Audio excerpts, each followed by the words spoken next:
Hello tout le monde. Alors je vous propose aujourd'hui de poursuivre avec la série de questions qui m'a été posée et d'aborder la question quelle est la différence entre la sorcière, la prêtresse et la chamane. Alors je ne vais simplement pas parler de la chamane ou bien du chaman parce que même si j'intègre certaines pratiques chamaniques et certains principes du chamanisme dans ma propre spiritualité et dans les sessions avec les clients, je ne me considère pas comme une chamane et donc ça ne me paraît pas juste de parler de ce qu'est un chaman ou une chamane. Je vous encourage à faire vos propres réflexions et vos propres recherches si c'est quelque chose qui vous intéresse et je vais parler de la sorcière et de la prêtresse. Et je vais en parler en 2 vidéos pour des questions de simplicité pour moi. Et donc aujourd'hui, je vais aborder cet aspect de la sorcière. Je voudrais aussi répéter que ce dont je vais parler est le résultat de mon expérience personnelle, de nombreuses années de recherche et d'études. Je pense que ça fait facilement 15 ans, peut-être plus, que je fais des recherches sur l'histoire de la sorcière et que je lis des livres ou bien que je vais dans des musées, des galeries, etc. Et donc je vais partager avec vous ma compréhension de ce qu'est la sorcière. Et il se peut donc que ça ne résonne pas, ou bien pas tout à fait, avec votre propre compréhension de ce qu'est la sorcière. Et je voudrais dire que c'est ok, ne prenez que ce qui vous parle. J'espère simplement que cette vidéo pourra apporter quelques pistes de réflexion et peut-être aussi clarifier comment orienter vos propres recherches et vos propres réflexions par rapport à ces sujets. Alors je vais faire un seul parallèle entre la sorcière et la chamane parce que d'un point de vue étymologique, ces deux mots ont la même racine. Le terme sorcière en anglais, witch, veut dire le sage ou la sage et le mot shaman veut aussi dire l'homme sage ou la sage. Donc il y a vraiment ici un parallèle à faire entre les deux et je vous invite à faire vos propres recherches si vous voulez aller un peu plus loin. Par contre, ce qui est intéressant, c'est que nous sommes en train d'assister aujourd'hui, dans le monde francophone et européen, à la création et la fabrication en fait du personnage de la sorcière, qui est une sorte d'amalgame entre la sorcière et son étymologie, son histoire, son héritage francophone et européen, et la sorcière ou the witch, et son étymologie et son histoire britannique et américaine. C'est vraiment très intéressant parce que nous sommes en train aujourd'hui de réinventer en fait ce personnage de la sorcière. Et pour parler de cette sorcière, je voudrais lire un extrait d'un livre que je suis en train de lire qui s'appelle La sorcière de Michelet et qui, je trouve, énonce assez clairement la manière dont je comprends cette énergie de la sorcière. Alors, il s'agit d'un long extrait de pratiquement 2 pages, donc je vous invite à vous installer confortablement pendant que je lis cet extrait. Alors, l'unique médecin du peuple pendant 1000 ans fut la sorcière. Les empereurs, les rois, les papes, les plus riches barons, avec quelques docteurs de Salerne, des morts, des juifs, mais la masse de tout État, et l'on peut dire le monde, ne consultait que la saga ou sage femme. Si elle ne guérissait, on l'injuriait, on l'appelait sorcière. Mais généralement, par un respect mêlé de crainte, on la nommait bonne dame ou belle dame. Il lui advint ce qui arrive encore à sa plante favorite, la belladone, à d'autres poisons salutaires qu'elle employait et qui furent l'antidote des grands fléaux du Moyen-Âge. L'enfant, le passant ignorant, maudit ces sombres fleurs avant de les connaître. Elle l'effraie par leur couleur douteuse. Il recule, il s'éloigne. Ce sont là pourtant les consolantes qui, discrètement administrées, ont guéri si souvent, endormi tant de maux. Vous les trouvez au plus sinistre lieu, isolés, malfamés, aux masures, aux décombres.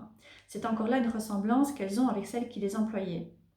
Où aurait-elle vécu, sinon aux Landes sauvages, l'infortunée qu'on poursuivit tellement, la maudite, la proscrite, l'empoisonneuse qui guérissait, sauvait, la fiancée du diable et du mal incarné, qui a fait tant de bien, au dire du grand médecin de la Renaissance. Quand Paracels, en 1527, brûla toute la médecine, il déclara ne savoir rien que ce qu'il apprit des sorcières. Cela valait une récompense. Elles lurent. On les paya en tortures, en bûchers. On trouva des supplices exprès, on leur inventa des douleurs. On les jugeait en masse, on les condamnait sur un mot. Il n'y eut jamais une telle prodigalité de vie humaine. Sans parler de l'Espagne, terre classique des bûchers, où le mort et le juif ne vont jamais sans la sorcière. On en brûle 7000 à Trèves et je ne sais combien à Toulouse. À Genève, 500 en 3 mois en 1513, 800 à Würzburg, presque d'une fournée, 1500 à Bamberg. Ferdinand II lui-même, le bigot, le cruel empereur de la guerre de 30 ans, fut obligé de surveiller ses bons évêques. Ils eussent brûlé tous leurs sujets. Je trouve dans la liste de Würzburg un sorcier de 11 ans qui était à l'école, une sorcière de 15, à Bayonne 2 de 17, damnablement jolie. Notez qu'à certaines époques, par ce seul mot sorcière, la haine tue qui elle veut. Les jalousies de femmes, les cupidités d'hommes s'emparent d'une arme si commode. Telle est riche, sorcière. Telle est jolie, sorcière. On verra la Murguie, une petite mendiante, qui de cette pierre terrible marque au front pour la mort la grande dame trop belle, la châtelaine de l'Ancinéma. Les accusés, si elles peuvent, préviennent la torture et se tuent. Rémy, l'excellent juge de Lorraine, qui en brûla 800, triomphe de cette terreur. Ma justice est si bonne, dit-il, que 16 qui furent arrêtés l'autre jour n'attendirent pas, s'étranglèrent tout d'abord. Donc voilà, je trouve que cet extrait place vraiment bien le cadre de ce qu'est pour moi la sorcière. Il s'agit d'un personnage, il s'agit d'un archétype qui a été créé par la religion. Et c'est l'Église qui a diabolisé la femme, en même temps d'ailleurs qu'elle a diabolisé la nature, et qui a mis en fait certains aspects de la femme dans l'ombre. Et c'est la raison pour laquelle la sorcière et la nature sont étroitement liées, et c'est la raison pour laquelle, lorsque l'on se reconnecte avec l'archétype de la sorcière, eh bien, il y a aussi une reconnexion avec la nature qui va se faire. Je vais encore lire 2 très courtes phrases, cette fois-ci, du livre. Voilà, donc d'où date la sorcière? Je dis sans hésiter des temps du désespoir profond que fit le monde de l'Église. Je dis sans hésiter, la sorcière est son crime. Et ensuite, un autre extrait. Les premiers chrétiens, dans l'ensemble et dans le détail, dans le passé, dans l'avenir, maudissent la nature elle-même. Ils la condamnent tout entière jusqu'à voir le mal incarné, le démon dans une fleur. Voilà, donc il y a ce parallèle qui est fait entre la diabolisation de la sorcière et la diabolisation de la nature. Donc selon ma compréhension, cheminer avec l'archétype de la sorcière va nous permettre de pouvoir libérer la femme de toute cette persécution religieuse et de toute cette diabolisation en fait causée par la religion. Parce que l'Église a diabolisé la femme et la nature, et ça veut dire que pour survivre, la femme a été obligée de se couper de ce que l'on appelle dans une certaine mesure le féminin sacré, c'est-à-dire elle a dû se couper de son intuition, de ses émotions, de sa créativité, de sa capacité de procréation dans des sens très larges, de sa sexualité et de sa connexion avec des plans subtils. Et je précise que le féminin sacré ne se limite pas exclusivement à la femme. L'homme a aussi cette dimension du féminin sacré qui lui permet également de pouvoir se connecter à son intuition, à sa créativité et à cette connexion plus subtile et cette connexion avec des plans plus subtils. Donc en se reconnectant avec l'archétype de la sorcière et avec l'histoire et l'héritage de la sorcière, eh bien nous sommes amenés à nous reconnecter aussi avec la nature et les différents cycles de la nature. C'est la raison pour laquelle j'ai parlé de la roue de l'année dans la vidéo précédente, par opposition à la conception tout à fait linéaire du temps qui est aussi une fabrication de la religion et une conception que l'on appelle patriarcale. Donc il y a d'une part cette reconnexion avec la nature et avec la notion de cycle que l'on va être amené à travailler lorsque l'on explore l'archétype de la sorcière. Et ensuite, dans un second temps, il y a aussi tout un travail de libération des nombreuses couches de honte, de culpabilité, de diabolisation de la femme et de tous les tabous par rapport au corps physique et par rapport à l'expérience physique de manière générale, pour pouvoir récupérer en fait la connexion avec le corps comme étant l'expression du divin, de la même manière que l'âme est aussi une expression du divin. Donc, travailler avec la sorcière va nous permettre de remettre cette dimension de la femme et du féminin dans la lumière pour pouvoir redevenir des femmes qui pouvons être dans notre propre pouvoir et pour pouvoir récupérer notre authenticité et libérer les conditionnements qui viennent de la pensée religieuse et de l'éducation religieuse et aussi de nombreux siècles d'oppression patriarcale. Donc voilà, c'est ce que j'avais envie de partager par rapport à cet aspect de la sorcière.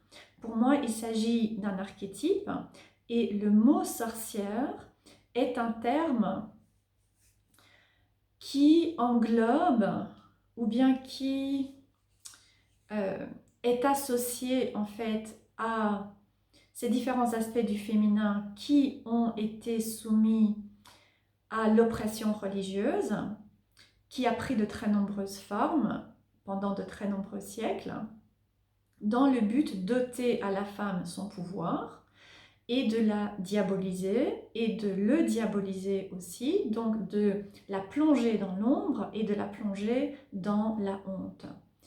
Et il s'agit donc, tout ce travail sur l'archétype de la sorcière, tout ce travail de remise en lumière de l'archétype de la sorcière, c'est une étape du processus de guérison de ce que l'on appelle le féminin sacré sombre, the dark feminine. Donc c'est un aspect, il y en a en fait d'autres. Je pense que c'est un petit peu la porte d'entrée. Et ensuite, lorsque l'on va un peu plus loin, on se rend compte qu'il y a de très nombreuses ramifications et qu'il y a beaucoup d'autres aspects, beaucoup d'autres archétypes aussi à aller explorer, à aller réparer et à remettre aussi en lumière. Donc voilà, lorsque l'on travaille avec cet archétype de la sorcière, eh bien on en vient à pouvoir permettre une réparation et retrouver en fait cette vérité que nous sommes tous divins, peu importe le sexe dans lequel nous sommes nés par rapport à notre incarnation physique, et tous les aspects féminins, que ce soit l'intuition, que ce soit les émotions, que ce soit le corps, la sensualité, la fertilité, la sexualité, sont aussi divins et méritent donc d'être mis en lumière et de nous permettre de faire l'expérience du divin dans notre expérience physique et humaine. Donc récupérer ces différents aspects qui ont été mis en ombre et revendiquer notre pouvoir personnelle et aussi notre souveraineté en fait dans notre vie, notre droit à vivre notre vie comme nous le souhaitons, en tant qu'homme, mais aussi en tant que femme, mais aussi en tant qu'homme, puisqu'encore une fois, l'archétype de la sorcière est associé au féminin sacré qui ne se limite pas uniquement et exclusivement à la femme.